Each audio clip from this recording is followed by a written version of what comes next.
2 minutes. Okay, we can start, okay? So my name is Alfredo Pastor. I'm in charge of content creation in AGV network, and I also do work in Italy in an integrator. It's called Movincar, and we do integration of several types of mobile robots, AGVs, AMRs, different brands, different technologies. So let's say that I'm always thinking about mobile robotics in many different ways. I would like to share with you this. Okay, no. This first slide, that is what are we going to see today. So the agenda, so this welcome and presentation. We are going to talk about different topics of mobile robotics, okay? Outdoor, okay? We are talking about safety, navigation, management system. So how does the control of these vehicles, some considerations, types of mobile robots with manufacturers and prices also, and the Q&A section if we have time enough, because as you can see, there are a lot of things. We are going to start speaking about safety. For me, is the most important thing in this, for whatever it is in the mobile robotics, but especially in the outdoor, and we will see. For doing this, of course, I would like. I always want to have the top experts in the market to speak about the specific topics. So this is why today you can see there is Tyler from the States, from SICK in the States, and he's in Minnesota. So he will introduce himself in a while, and he will explain. He will introduce us this first part of safety. Just a note, we are not going to talk about all the safety of the mobile robotics because there is a lot to do and a lot to speak about that. We are going to focus on some specific stuff, scanners and things that are necessary for the outdoor. Okay, so if you do not know anything about mobile robotics, you don't know anything about safety, maybe you do not understand everything that Tyler is going to say, but doesn't matter because you can write us and we will answer whatever you want. Okay, so this is this is the presentation. This is what we're gonna see. Excuses for all the mistakes that I'm gonna make today. I'm sure that I'm gonna make some of them. So, but I wanna try to be expose everything as clear as possible. Give you numbers very openly. Okay. For example, I have just hidden the microphone. So, Tyler, is your moment, please. Introduce yourself, SICK, and then whenever you want, just start with your safety presentation. Remember just to tell me when you want me to put the videos, because there are videos, there are polls, there are many things, okay? Fantastic. Thank you, Alfredo. As you mentioned, my name is Tyler Gleeden. I am a market product manager at SICK. I'm based out of the United States, particularly Minnesota, but I cover all of the United States as far as my product management responsibilities. The particular product sets that I manage are multi-dimensional safety sensors, which covers 2D safety LiDAR, which is going to be the main focus of my part of the presentation, safe radar, as well as safe vision camera systems. I've been at SICK it's been 12 and a half years now. Been in the safety group the entire time. Have absolutely loved working here with all my colleagues here in the US and globally, which I think I see there are some colleagues around the world that have joined here today. So welcome. And with that, I will move into the safety part of the presentation. So safety for outdoor mobile robotics. If we just look at safety and outdoor in general, the number one goal here, whether we're talking about safety indoors or safety outdoors, is the same. And it's protecting people. We want to make sure that whenever a person or an object is detected, that hazardous motion comes to a stop before they can reach that hazardous motion and then become in a dangerous situation. So now if we talk about mobile robots in particular, generally that hazardous motion is the vehicle moving. So our number one goal here is going to be to stop the vehicle whenever a person or object is detected. And again, stop that before we are running into that person or object. Now the difference is obviously the environment.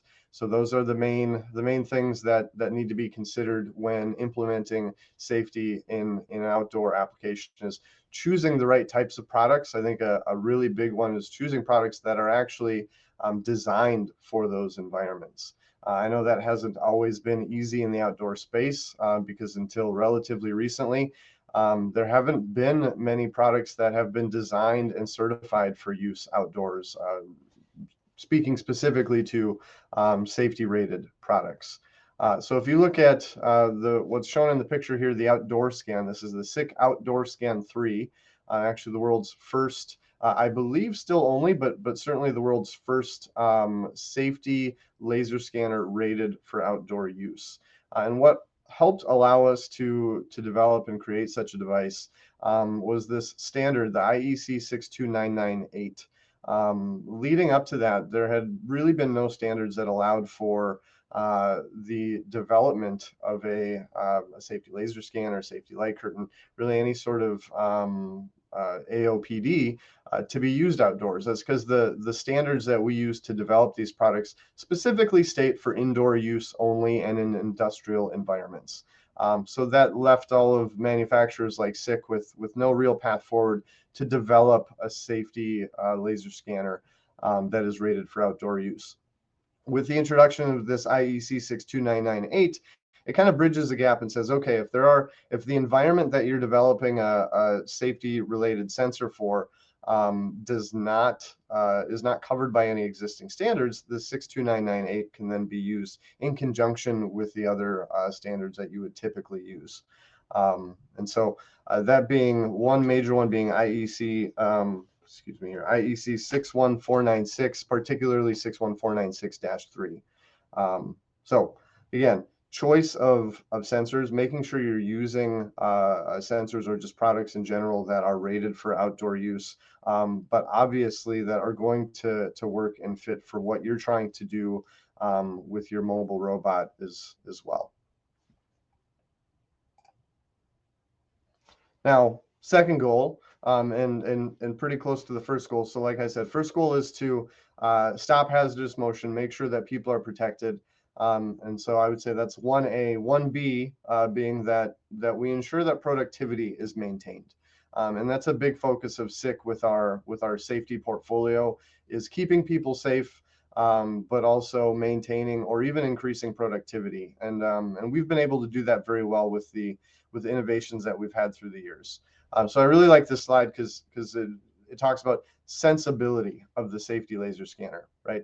So we want to ensure that we're stopping in the right situations, but we want to ensure that we're not stopping when we really don't need to be. So things like rain and sunlight, fog, snow, so that those things are not stopping your mobile robot and causing unnecessary downtime. But we want to ensure that we are reliably detecting people and objects so that we are stopping.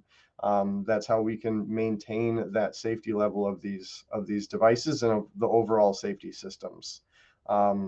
People often ask me, so this outdoor scan 3, and you'll see it on, I believe, the next slide, but it's got a protective field or a safety rated range of 4 meters. Our indoor scanners have a range up to 9 meters. And so people always ask me, well, how come you can't go out to 9 meters with this outdoor scan? Are you going to come out with a longer range soon? Is there anything that can be done? And through many hundreds, if not thousands of hours of testing at our outdoor testing facility in Waldkirch, Germany, we have observed that kind of the sweet spot for being able to filter out things like rain, snow, and fog, but still reliably detect a person is within that 4 meters. And that's with the technology that is available today. Certainly, we have the technology to look out further than 4 meters. As I just said, we have an indoor version, the Microscan 3, which can have a safety rated range of 9 meters. But if we were to have that 9 meter range in an outdoor application, we would detect much more rain, snow, and fog, and that would leave us with a lot more false trips, with still being able to reliably detect a person or object. So while where technology is today, we see that we can have a good amount of productivity as well as performance level D safety rated device. I think in the future, as technology advances, certainly it's possible that longer range can be made out of that. But that's that give and take, or the balance of the sensibility of the safety laser scanner, is reliably detecting what we need to detect, but also filtering out and ignoring certain things that would cause false trips and lead to downtime that is certainly unwanted. So as I mentioned, here's kind of the features and data sheet sort of set here. As I mentioned, the Outdoor Scan 3 does have a protected field range of 4 meters. You'll notice that there are 2 columns here. We have one called Outdoor Scan 3 Core IO, and one's the Outdoor Scan 3 Pro Ethernet IP. So there are 2 options here. The Outdoor Scan 3 Core IO uses just your traditional digital IO. And then Outdoor Scan 3 Pro Ethernet IP can be integrated with any safety PLC or safety controller that has the ability to be a SIP safety originator. So that could be something like a Rockwell Safety PLC, or SICK also sells our FlexiSoft safety controller, which has a FE Pro, which is based on SIP safety originator. So multiple options there. Really, I would say looking between the 2 options, the Core IO is generally geared toward stationary applications. As you can see, the number of fields and monitoring cases, so number of fields that you can configure up to 8 individual unique fields and have up to 2 monitoring cases. Now, monitoring case, what does that mean? I won't go into too much detail here. We'll try to stay on task with the outdoor, but I do want to make sure I'm covering some of these finer details. Monitoring case is the fields that are the fields that the scanner is caring about in any given time. So on a mobile robot, if we are driving faster, we're going to have a monitoring case set that has a longer protective field.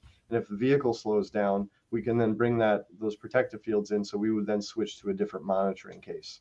So again, with Core IO, we have 2 monitoring cases. In mobile applications, we would typically see the Pro Ethernet IP being more used. As you see, we have 128 configurable fields and 128 monitoring cases. So when you talk about different loads, so the different weights of loads can determine or can dictate different sizes of fields that you need, the different directions that we're turning, and the different speeds, as well as some other things. So there are a lot of different factors that can be combined to create all these different monitoring cases that you would need to effectively safeguard a mobile robot, but also maintain a high level of productivity. Scanning angle on these is 275 degrees. So that's nice because in a lot of machines, and particularly mobile robots, you could put one scanner at each opposite corner of the machine and get 360-degree coverage. So there is a lot of flexibility there. And actually, one thing I did forget, and I was just reminded by somebody, we did very recently launch the Outdoor Scan 3 Pro Profinet as well. So that is another option, especially for mobile robots. If you have a safety PLC or safety controller that works on Profinet, ProfiSafe, we would have all of the same features here listed under the Pro Ethernet IP, but we do have that Profinet, ProfiSafe option as well. So I'd say at this point, Alfredo, you can go ahead and queue up the video. We have a nice video here that shows kind of the different levels of rain and how the Outdoor Scan 3 reacts in those situations.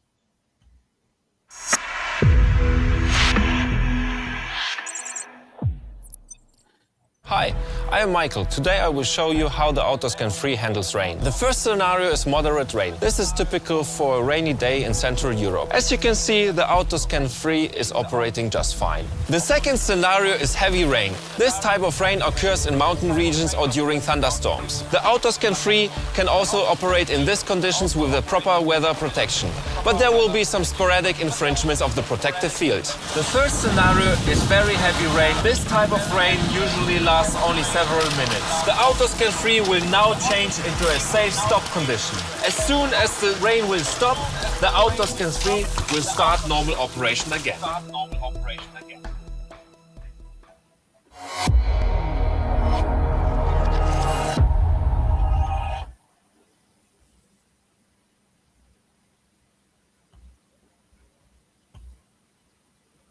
Okay, great. Thank you, Alfredo. Welcome. So that was in the video. That was our strategic product manager who's responsible for the Outdoor Scan 3, Michael Badeja.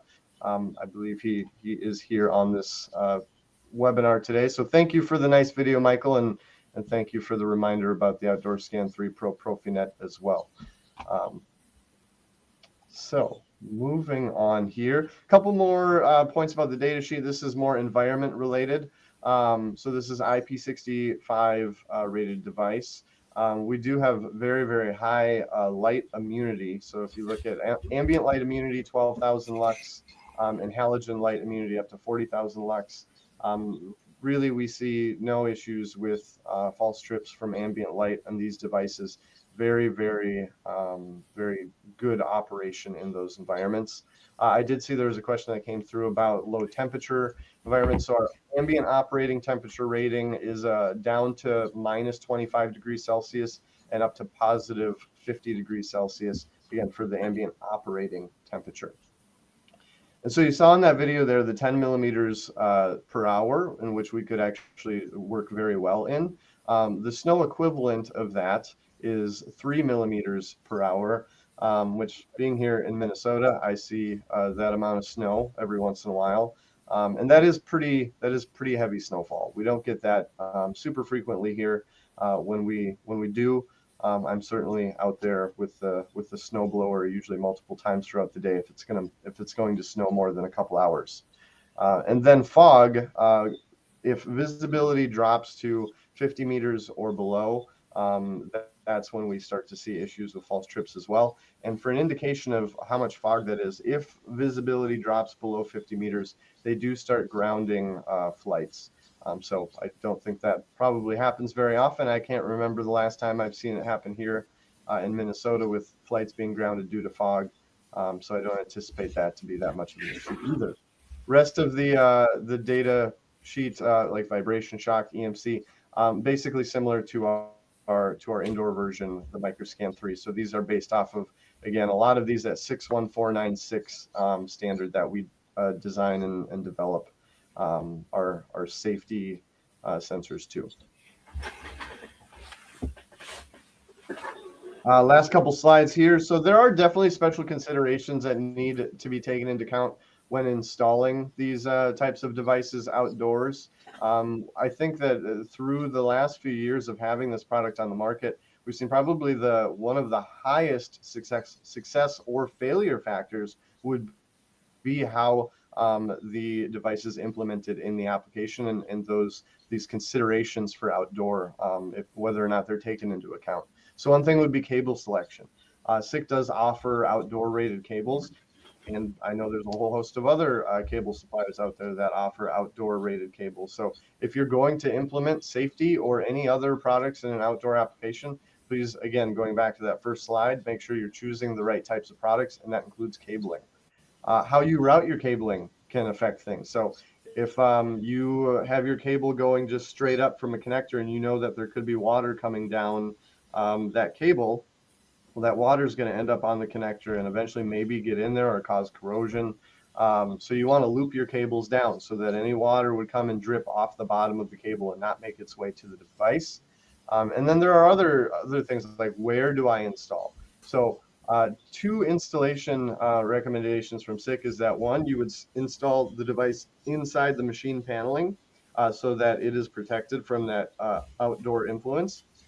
Or we have a weather hood that we sell as well, so that if it's not possible to mount inside the machine paneling, there's this weather hood that kind of looks like a sombrero that also allows you to do cable routing. So that cable routing part of it, we help facilitate that with our weather hood. And then one of the newer accessories we have is the splash guard. So again, through multiple years of customers using this, we identified and working with customers found that water hitting the ground would tend to bounce up and accumulate on the scanner and cause false trips. So it would, even with the weather hood there, it could still get up under there, or if a vehicle were to drive over a puddle. So the splash guard really helps in that case as well.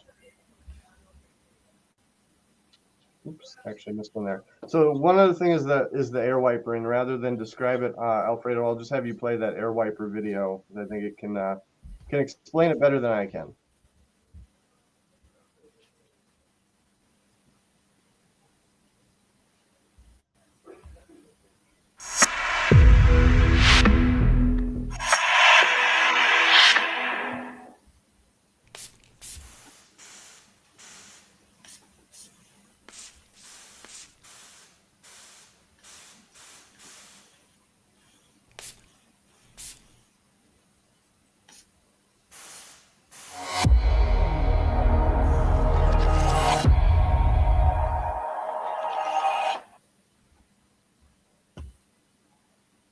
Perfect. So if a picture's worth 1,000 words, I think a video's maybe worth a few more than that.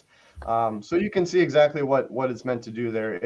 If water droplets do accumulate on that screen, we now have this accessory, the air wiper, that can be used in conjunction with pneumatic air to either on demand or can be done through use of the contamination sensors to do more predictive maintenance and blow off the water droplets on the screen. So again, solutions for maintaining and increasing productivity while keeping people safe.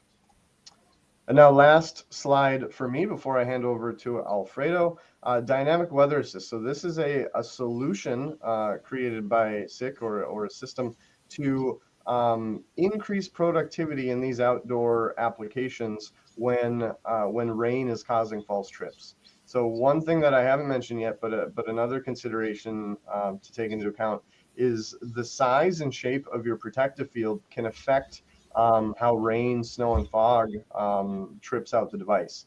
So larger or wider and longer protective fields, this might seem obvious, but are more susceptible to trips from rain, snow, and fog than a shorter or narrower field would be. So we have this system that works in conjunction with our FlexiSoft safety controller that if rain gets too heavy and starts to trip out the scan or we get false trips, we will then slow down the vehicle, which allows us to bring in our protective field dynamically to then maintain a slower pace. So our thinking here is that running at a slower pace is going to be much more productive than stopping and waiting for the rain to slow down. So Alfredo, could you do that last video there for me, please?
All right, so I know that we just kind of scratched the surface here of outdoor safety. This is definitely a very complicated topic that we could go into much more detail about and spend much more time on.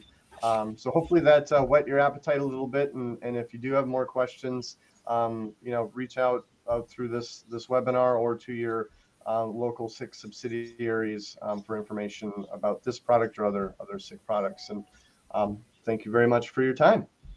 Okay, Tyler, thank you much. As you said, it's impossible to cover the safety stuff in 20 minutes. I know it's just a very snapshot of it's possible. We should speak about integration with other sensors like radars, like if there are bumpers, the PLC, there are tons of installation, commissioning, all the safety on the commissioning. There are many things related to safety, but we wanted to focus on these safety scanners that are PLDS safety scanners that are the ones that today has give the maximum availability of the product with these weather conditions that we have to deal with.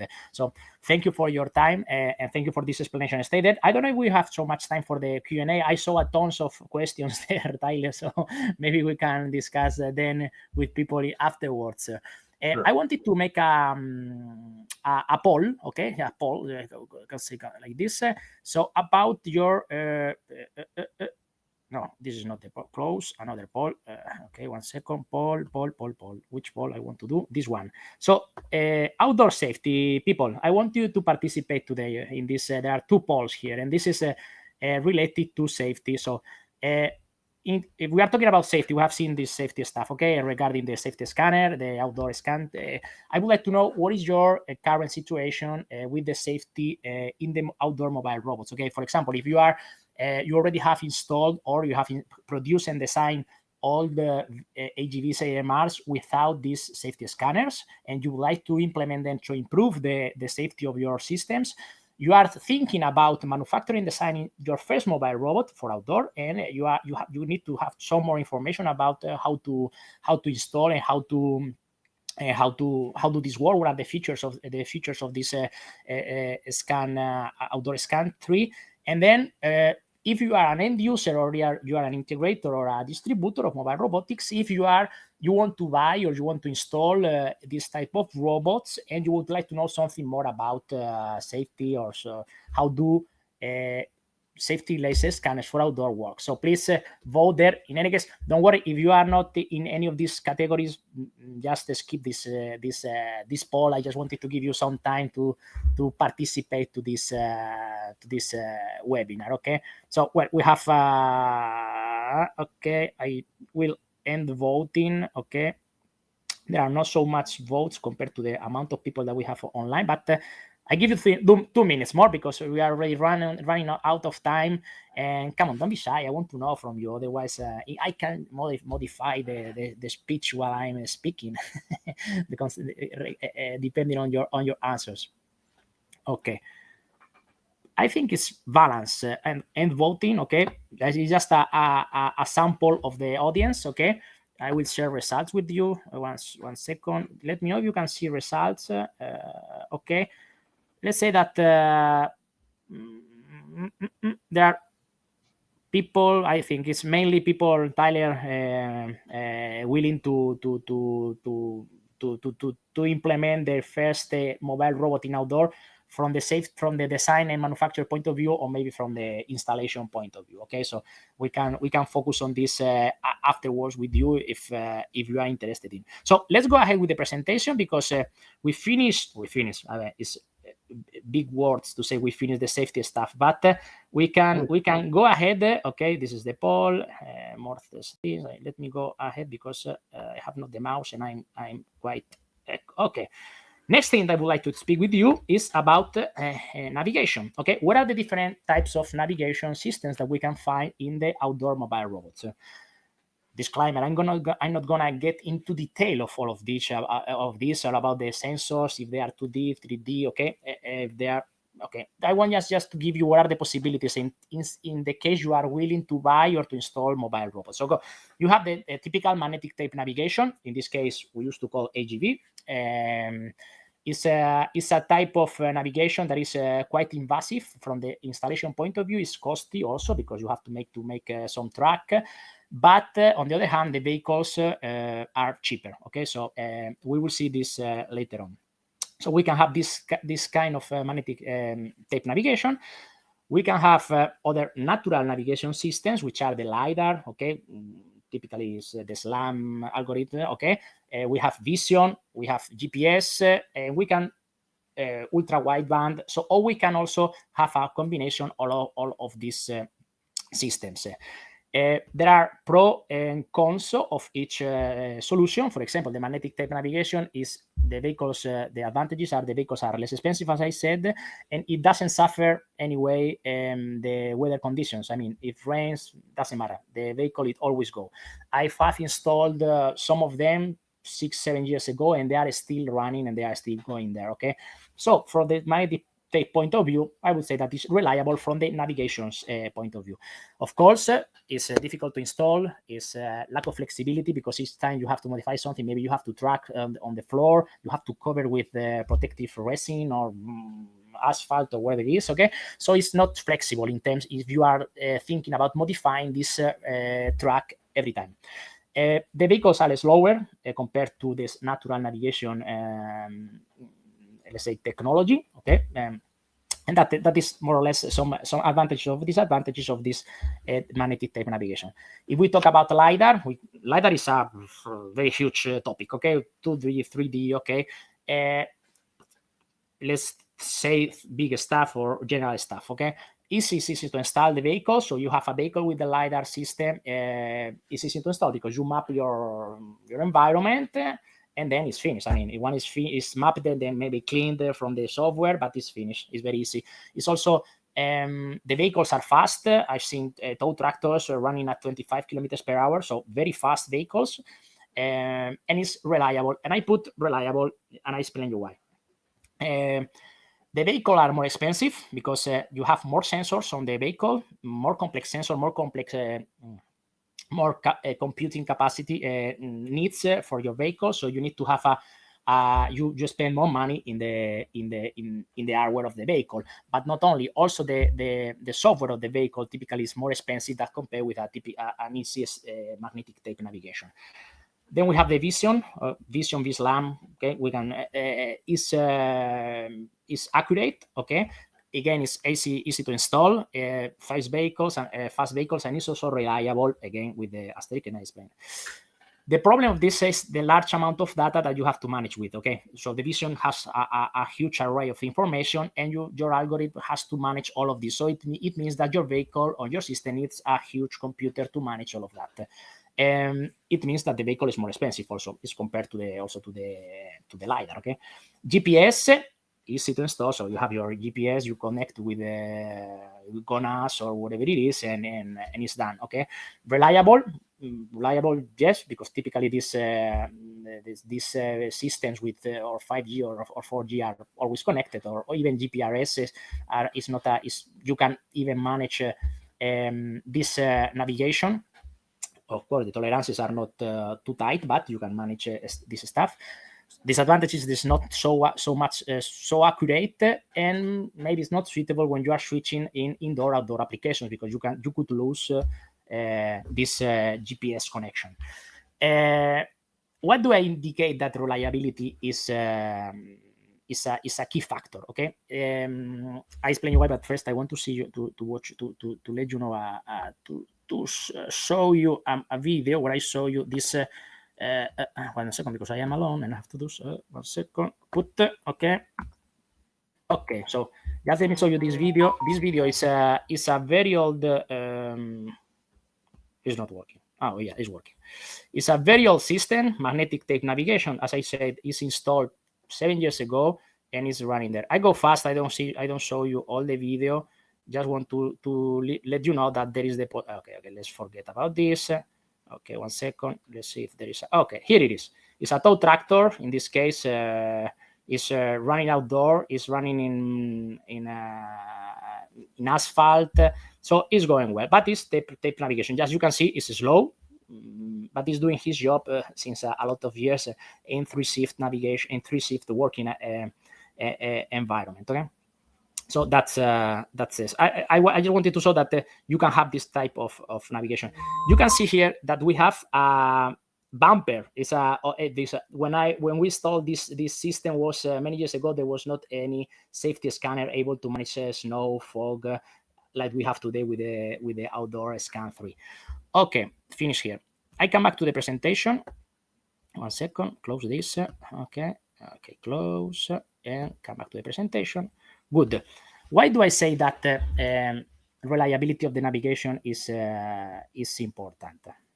Okay. I mean, there is not a best navigation solution. We have a best supplier, because all the information that we can have from the LiDAR, from the Vision, from the GPS, all this information is the same for all the suppliers. Okay, is the capacity of the supplier to manage all of this data, all of this information, and make the navigation reliable. So it's the capacity of this software to mix this data and to do it, as I said, reliable. So maybe in some occasions we are using more the LiDAR. In other occasions we are using more the GPS. In other occasions we are using some Vision. Okay, so this is the point. So take care about your supplier, because it's your supplier with what really makes the difference. What is the navigation software that is inside? It doesn't matter if it's 2D, 3D LiDAR. Who cares? I mean, the stuff, the vehicle must work, and is this supplier that has the ability to manage all of this. Okay. in my opinion, okay, this is opinion, the best solution is to work with a multi-sensor fusion. Okay, so as I said, you take all this data and you switch it in this between these technologies depending on the conditions. You can have 20% reliability on the LiDAR and 80% of the GPS. Then you change and you use another one. So this is the point. So just an advice: check what is doing your supplier and choose the one that gives you this reliability. So go to see if there are other applications in outdoor, because it's very complex. It's not so easy to manage this navigation stuff in outdoor conditions. Okay. As I said, this thing is the navigation. So I have said almost anything, because I cannot get into detail about the LiDAR, how does it, the range, the resolution. It's a lot of things to say. Let's talk about the management system. So we have a safe stuff, a safe vehicle that is navigating, but how do you send the orders to this AGV or to this mobile robot? Okay. How do you manage the traffic? How do you interact with other elements in the customer, in the supply, so for example, with the WMS, with the ERP? How do you exchange this information with the supplier? So you need a central brain that manage all this information, as we have also for the indoor. Okay, so but in the outdoor is more complex to have all of this, because in the outdoor we typically have a Wi-Fi connection with a central server. Maybe it's a virtual server, it's a machine, but who cares? And you have all this connection via Wi-Fi. In the outdoor, it's not so evident, because we can have Wi-Fi. Okay, the area for working must be covered by Wi-Fi. We could have cloud systems, so cloud management systems, so you can connect with the 4G or the 5G, and everything is in a cloud. So the same you have on site, you can have in a cloud, or you can have a standalone. A standalone means that there is nothing. It's just the vehicle that is doing everything by its own. What are the pros and cons of each solution? First of all, the server. Where do you have the server? And Wi-Fi you have on site, so somewhere in the facility. If you are in the cell network, so in a cloud system, you will have your software in a cloud, so it's not in the site. If there is a standalone, there is no server at all. The advantages of each of them, of course, the Wi-Fi is reliable. Is tested. Is the same we have in indoor, so it's already that is working since many years.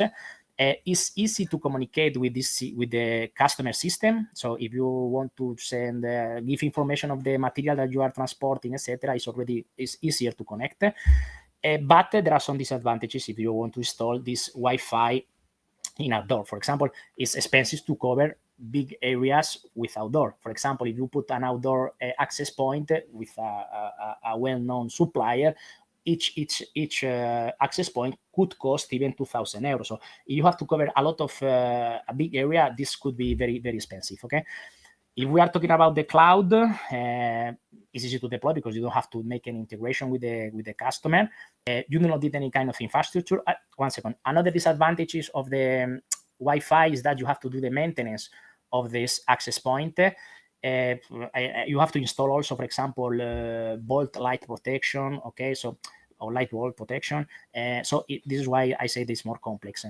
The cloud, again, I cannot do the game. Excuse me. It's easy to install. You need no infrastructure. Okay, no maintenance of the hardware. So it's easier. The disadvantages, I talk about reliability of the 4G or 5G. Okay, we have to see there are not so many tests today. It's true that we are going in that direction in the 5G, but today there is not a real business case behind.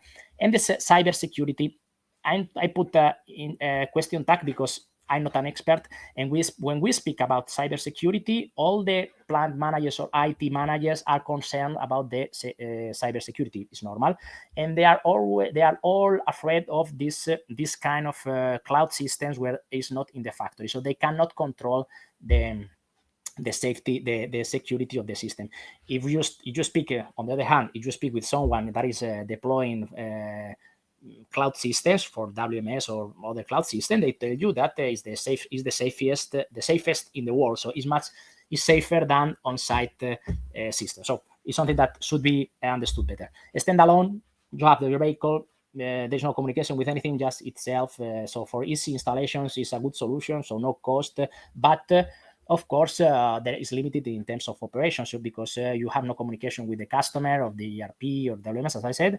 Maybe you cannot do fleet management, so you cannot manage different vehicles, traffic zones, this stuff, or even maybe you cannot see maybe where it is located, because in the other system you have your server and you see where the vehicle is. Okay, in this is standalone. Unless you have some other solution, it's complex to have to visualize where is the vehicle is. So these are the three main possibilities when it comes to install an outdoor AGV or mobile robot. Let me check. I go. Okay. No, I lost it. 1 second. I cannot go. 1 second. Okay. 5G, 4G. Okay. Considerations. Okay. Excuse me if I go fast, because there are many things, and I told you I cannot explain everything. I try to be practical. Okay. Let's say we've seen that the weather is a limitation for everything, for navigation, for safety. At the end of the day, as a given point, it doesn't matter if it's 20 millimeters per hour, 30 millimeters, 50 millimeters, who cares? Okay. If the vehicle stops, if it stops, who cares if how much is this raining, if this is snowing, okay? Or who cares if it is because of the safety of the navigation? It doesn't matter. There are a limitation compared to the manual vehicles, okay? So, in my opinion, if you are willing to install these kind of systems, you have to already think on a backup system, or how do you manage? Maybe there is a buffer, or there is it doesn't matter if for 1 hour of heavy rain you do not deliver parts, or you don't do this transportation. So you have to take care. You have to be very, very I would not say conservative, but you have to really look at what is the application and what is the real risk on this application. Okay, for example, is installing this kind of vehicles for just in time or just in sequence. If you don't have a real buffer, traveling buffer, or something that allow you to arrive in delay, I think that is still in a very early phase. Okay, this is a consideration that I can give you based on my experience in the outdoor systems. Money. Let's talk about money. Okay, how much do a mobile robot for outdoor cost? How much does it cost? Okay.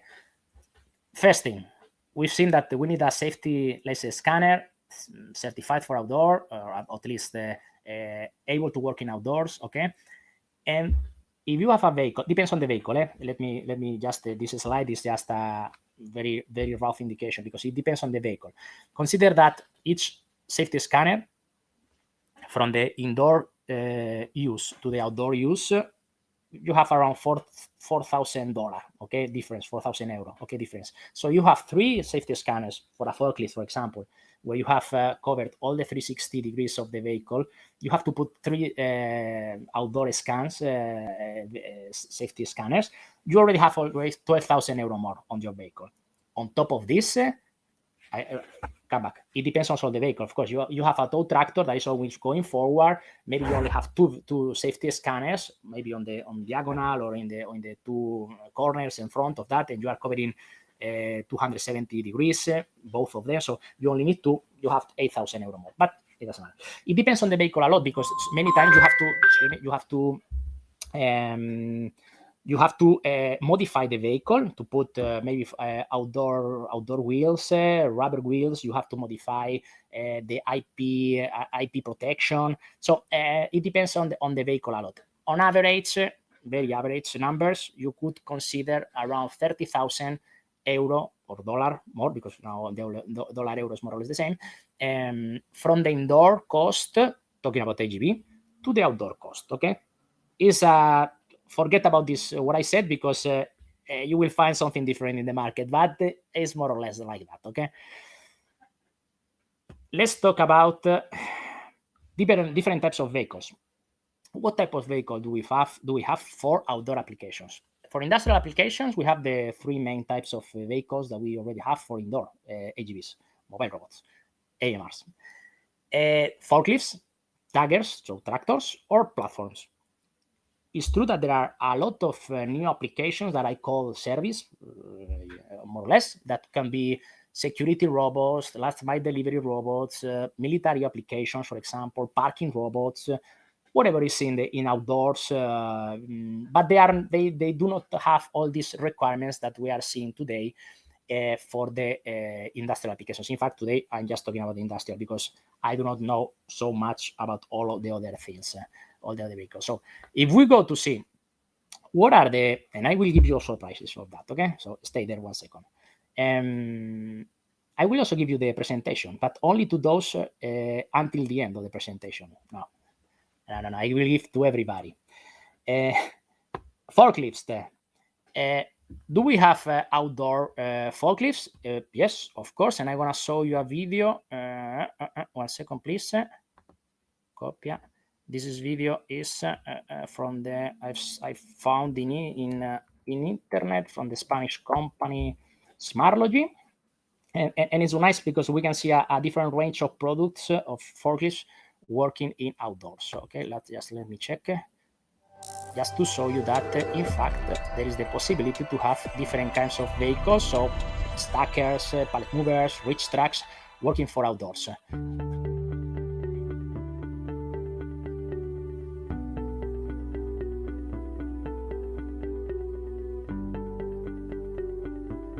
For example, in this video, we can see a reach truck that is working outdoors. You can see there are some kind of protection of the cabin. There are the navigation scanners that are also covered. There are for sure the SICK outdoor scans. So there is the possibility to have also outdoor forklifts. In this case, for example, this reach truck has the wheels that are modified. Rather than having the typical Vulcan wheels, we have the rubber just to overcome all the difficulties that we could have on the floor. So you can the floor is not perfect. Of course, depends on the application. Yeah? So everything that I'm saying depends on the application.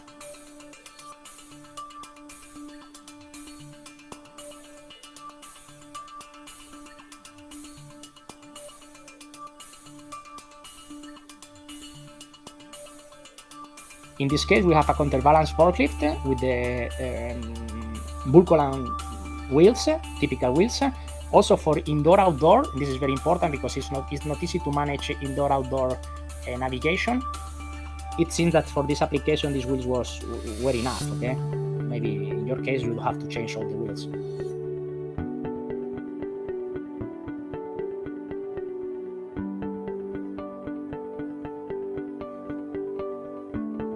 In this case, for example, I have informed, the navigation is a mix, as I told you, of all these systems of navigation, so vision, LiDAR, 2D, and GPS, and is switching depending on the conditions of the environment to one or another type of navigation. So well, I can stop here. Just wanted to show you that there are forklifts for outdoors, and there are several suppliers. I will show you also. Who are these suppliers? Okay, let me check. Okay. How much do outdoor forklifts cost? 30,000, 40,000 euro more than the indoor AGV or mobile robot. Why? Because we will see tow tractors later on, and the tow tractors are typically already produced for outdoor. In this case, they are typically produced for indoor. So their modifications we have to perform on these vehicles are we need to do more modifications, more IP protection than in another type of vehicle. So you have a reach track, for example, like the one we saw in the video, that is costing you $110,000. Okay, if you are going to the outdoor, you could expect to spend around $150,000. Okay, more or less. More or less is the same for all the vehicles. This is the product and price range. Who are the suppliers? I have these are the ones that I know, but just feel free to connect with me and just to tell me some other suppliers. So as we saw, Smartlogy in Spain. Movanis is in Belgium. They have this counterbalance steel forklift that is modified for outdoors. You can find everything in YouTube. I have found everything in YouTube. And then you have also Visionaf Robotics, which is a Chinese supplier with a special type of vision navigation. And also there's a video there in YouTube, so you can feel free to contact all of them if you are, and to check which is the capabilities if you are looking for a outdoor forklift. Tow tractors. Tow tractors, this is easier. I mean, it's easier from the vehicle point of view because the vehicle is already produced, designed to work outdoors. If it is manned vehicle or it is AGV for indoor, it doesn't matter because all the wheels are already for outdoor, all the cabins are already there, so everything is protected for weather, to weather, so it's easier. In this case, depends also a lot of the type of. I put this video 1 second, please. Okay, give me 1 second because again, be patient. Just I try to do my best. Okay, video stop, close. 1 second, please. Video, another video. There are also tow tractors for a lot of types of tow tractors, big, small, 8 ton, 20 ton, 3 ton. There are many types of tow tractors. Okay, this is a French supplier called Navia. The vehicle is oh, it's not going. It's running. It's running. Give me 1 second. Wonderful. This is another vehicle that we have for outdoor. This tow tractor, in this case, is 20 ton.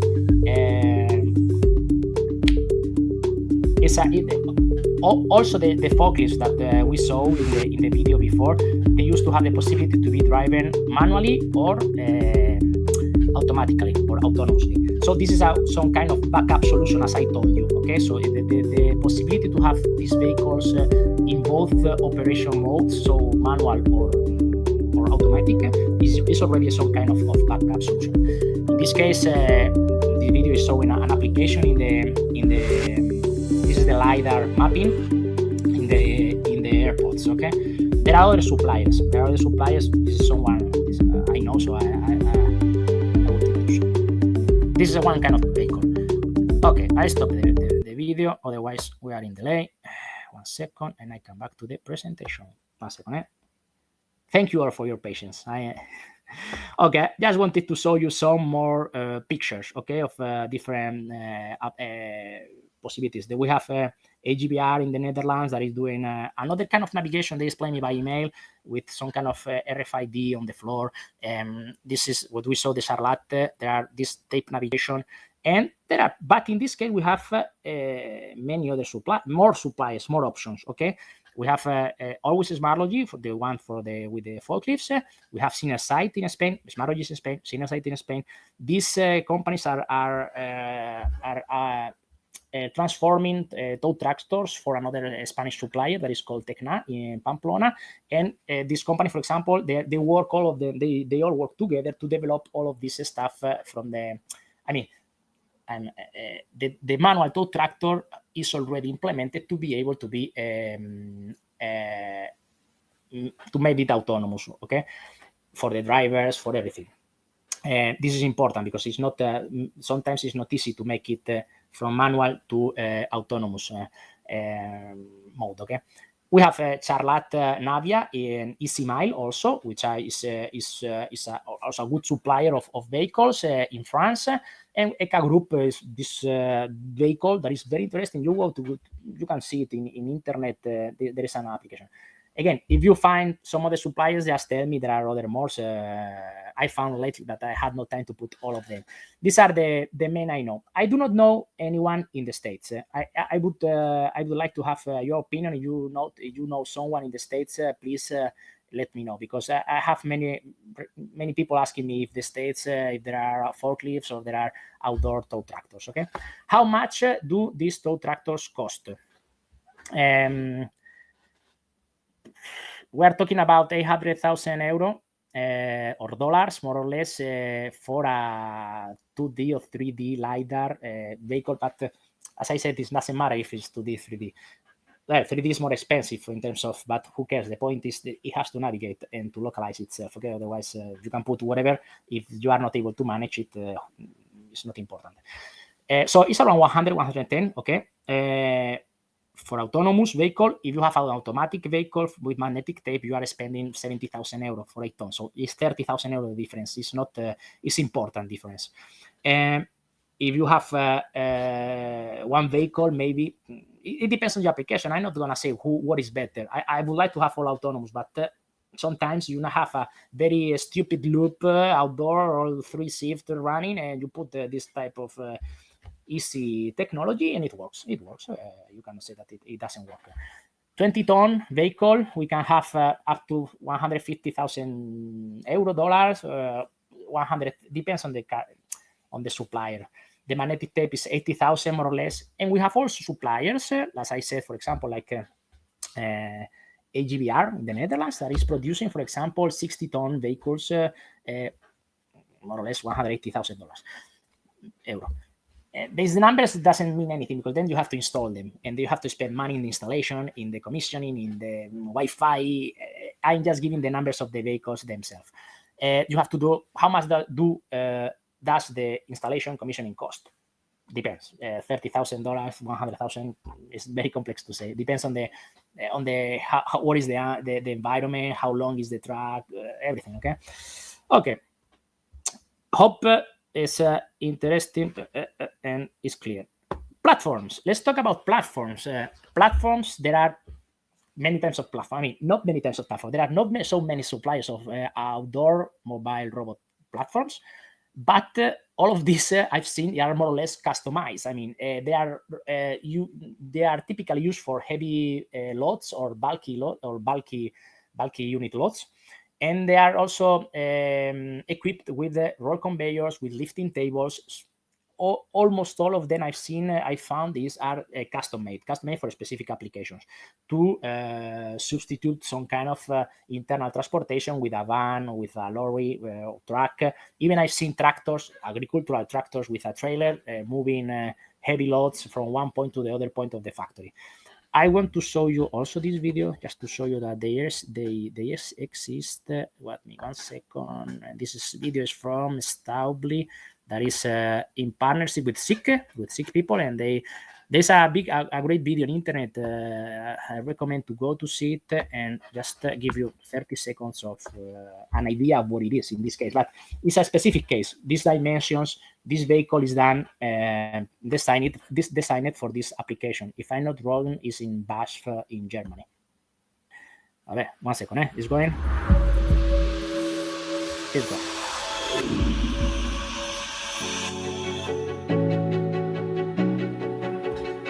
Just wanted to show you that you can have a platform that is going autonomously in the middle of your factory.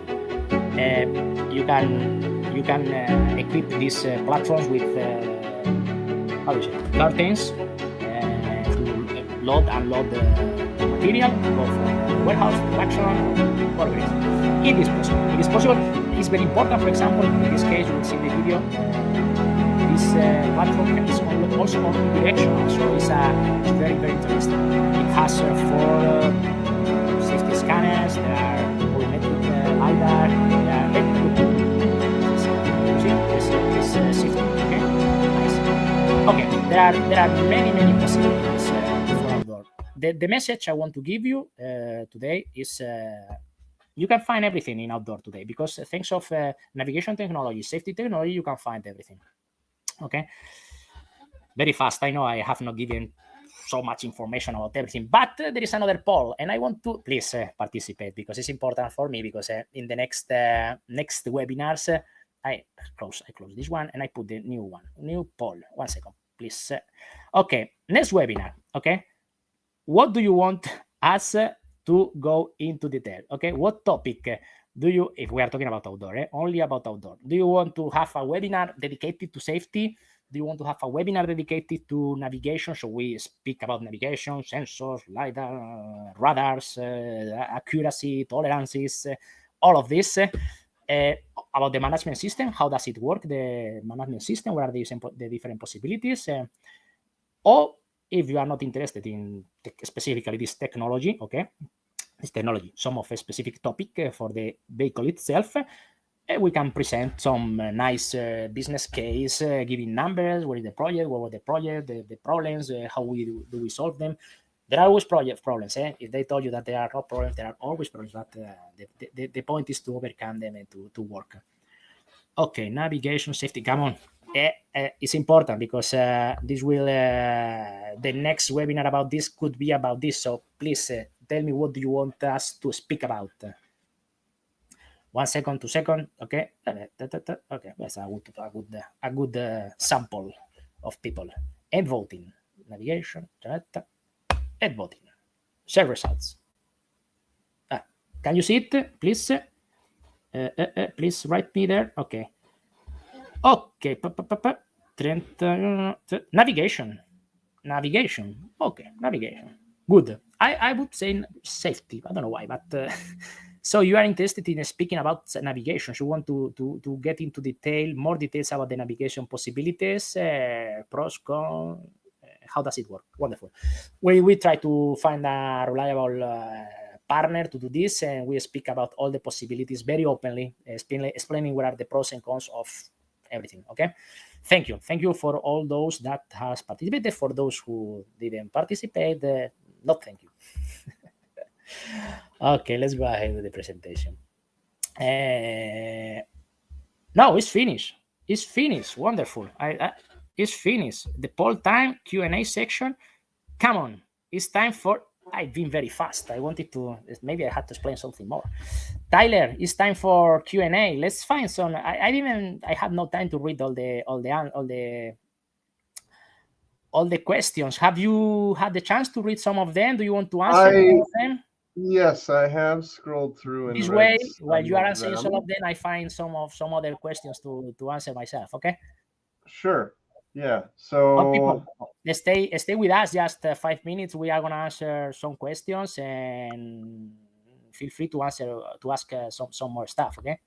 Sure. So do you want me just to pick a couple and answer? Yeah, please. If you had the chance to check some of them while I was speaking, sure. Because I saw one. Somebody was asking how much probability of detection outdoors for a 10% target at 4 meters. So I'll try to answer this the best I can. I think I understand what you're asking. If my answer doesn't align with what you're asking, please just follow up with me. But the question is how much probability of detection outdoors for a 10% target at 4 meters? The Outdoor Scan 3 is rated for detecting remission rate of down to 1.8% within that 4 meters. So if I'm understanding the question correctly, I would say that it's guaranteed based on through the testing and the way that the sensor is designed, that a 10% remission target would be detected at 4 meters. I know I saw a couple others here. So somebody saw that the resolution of the Outdoor Scan 3 is 50 to 70 millimeters. I was asking, is that the depth accuracy of objects detected within 4 meters? No, so you can set a resolution of either 50 or 70. Both of those would be considered leg detection. This really is meant to be a sensor mounted down kind of at leg level to detect legs. And that is the guaranteed size that we will detect. So we will always detect something that is that configured resolution or larger. What impact will the lower safety range of the Outdoor Scan 3 compared to what we are using now for an indoor AMR have on speed? So certainly, if you are in an indoor application and you're using safety LiDAR that has the ability to look at 5.5 or 9 meter range, and then you have something in outdoor that has max of 4 meter, it will again, depending on all of the risk assessment, the stopping performance of your vehicle, but it could affect your speed and cause you to drive at a lower speed when outdoors. But there are many things that have to be taken into account there. But generally, a shorter safety range will mean slower speeds for mobile robots.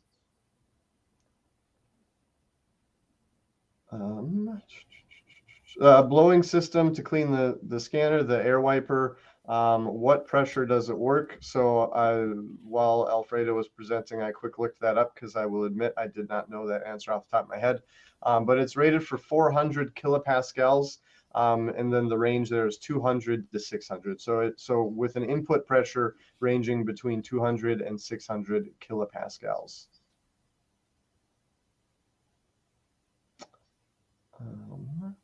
One more here. So somebody's asking, so will the scanner give me any information about the weather? And they're talking particularly about the dynamic weather assist.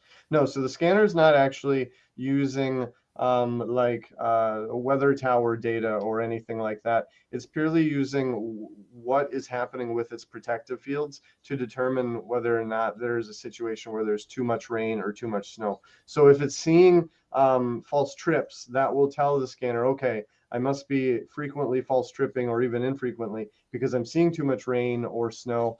Let's slow down the vehicle, bring in the protective field range, and then be able to run more consistently without these frequent stops or maybe just consistent stop.